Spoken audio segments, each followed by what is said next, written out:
CCL T20 ಲೀಗ್ನ ಮೂರನೇ ಪಂದ್ಯದಲ್ಲಿ Punjab the shares ತಂಡದ ವಿರುದ್ಧ ಕರ್ನಾಟಕ ಬುಲ್ಡೋಸರ್ಸ್ ಭರ್ಜರಿ ಜಯವನ್ನ ದಾಖಲಿಸಿದೆ. ಮೊದಲು ಬ್ಯಾಟ್ ಮಾಡಿದ ಪಂಜಾಬ್ ತಂಡ 10 ಓವರ್ಗಳಲ್ಲಿ 4 ವಿಕೆಟ್ಗಳನ್ನು ಕಳೆದುಕೊಂಡು 84 ರನ್ಗಳನ್ನು ಕಲೆ ಹಾಕಿತ್ತು. 85 ರನ್ಗಳ ಗುರಿಯನ್ನ ಬೆನ್ನತ್ತಿದ್ದ ಕರ್ನಾಟಕ ತಂಡ ಪ್ರದೀಪ್ ಅವರ ಆಕರ್ಷಕ ಆಟದ ನೆರವಿನಿಂದ 5.4 ಓವರ್ಗಳಲ್ಲಿಯೇ ಗುರಿ ಮುಟ್ಟಿ ಜಯವನ್ನ ಕಂಡಿತು.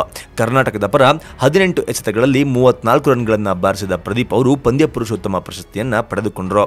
ಪ್ರದೀಪ್ಗೆ ಸಾಥ್ ನೀಡಿದ ಕೃಷ್ಣ 14 ರನ್ ಬಾರಿಸಿ ಔಟ್ ಆದರೆ ನಂತರ ಬಂದ ರಾಜೀವ್ 1 ರನ್ ಗಳಿಸಿ ನಾಟ್ಔಟ್ ಆಗಿ ಉಳಿದರು.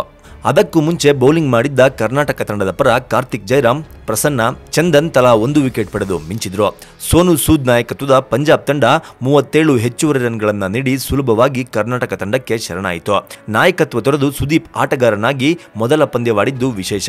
ಈ ಪಂದ್ಯದಲ್ಲಿ ಗಣೇಶ್ ಮತ್ತು ಸುದೀಪ್ ತಲಾ 1 ಓವರ್ ಬೌಲಿಂಗ್ ಮಾಡಿದ್ರು. ಒಟ್ಟಾರೆ ಸಿಸಿಎಲ್ ಕ್ರಿಕೆಟ್ ಟೂರ್ನಿಮೆಂಟ್ನಲ್ಲಿ ಶುಭ ಆರಂಭ ಮಾಡಿರುವ ಕರ್ನಾಟಕ ಬುಲ್ಡೋಸರ್ಸ್ ತಂಡ ಮುಂದೆಯೂ ಇಂತಹದ್ದೇ ಪ್ರದರ್ಶನವನ್ನು ನೀಡಿ ಕಪ್ಪನ್ನು ತನ್ನದಾಗಿಸಿಕೊಳ್ಳಬೇಕೆಂದು ಕರ್ನಾಟಕದ ಅಭಿಮಾನಿಗಳು ಆಶಿಸುತ್ತಾರೆ.